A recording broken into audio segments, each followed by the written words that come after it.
Friends, இளநீர் சாப்பிட்டு ரொம்ப நாள் ஆச்சு. அதுக்கப்புறம் ஒரு ஒரு மாதத்துக்கு மேலே ஆகுது. ஊர் பக்கமே வரல. சண்டே ஃப்ரீயாக இருந்தால் வரலான்னு பார்த்தா சென்னை, பெங்களூரில் சண்டே மாட்டல. Sunday Chennai, Bangalore all time தான் வீட்டுக்கு வந்து போயிருப்பேன். ரொம்ப நாள் ஆச்சு இளநீர் சாப்பிட்டு. மச்சான் ஊருக்கு வந்தமே சொன்னான் இளநீர் வெட்ட போகலாமான்ட்டு. சரி இளநீர் வெட்ட போகலான்னு மச்சான் நவாப்பழம் இருக்க போகலான்னு சொன்னான். சாயந்தரமாவது மச்சானை கூப்பிட்டு போனான் நவாப்பழம் இருக்கிறதுக்கு. இளநீர் நல்லா கச்சிதமாக கரெக்டாக இருக்குது. ஏன்னா அது வெட்டும் போதே வந்து கரெக்டாக சூஸ் பண்ணி தான் வெட்டுவோம், நல்லா இருக்கிறத பார்த்து. மேலே நல்லா இருக்கிற கொலையை தான் தேர்ந்தெடுக்குவோம். மச்சான் ஒன்று பிச்சு போட்டேன்னா நான் சொல்கிற கொலையில் வெட்டி சாப்பிட்டு பார்ப்பேன்.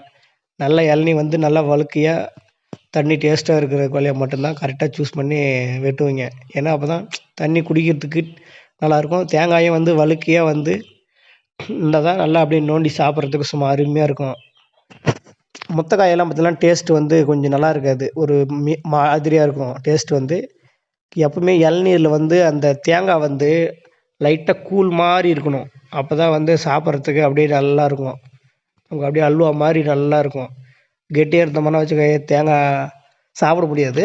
தண்ணியும் டேஸ்ட் இருக்காது. முத்தல் பார்த்திங்களானாக்கா நமக்கு எல்எஸ்எல் தான் நமக்கு டேஸ்ட் இருக்கும்.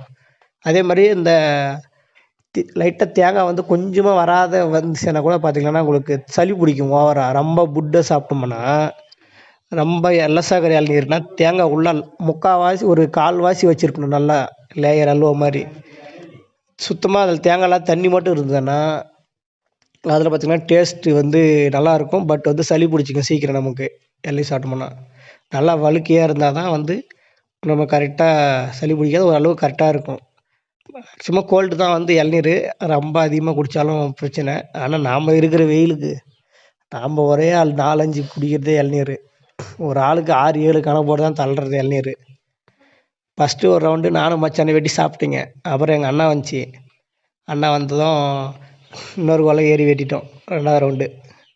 மதிய சாப்பாடு வந்து பார்த்திங்கன்னா ஃபுல்லாக இளநீர் தான்.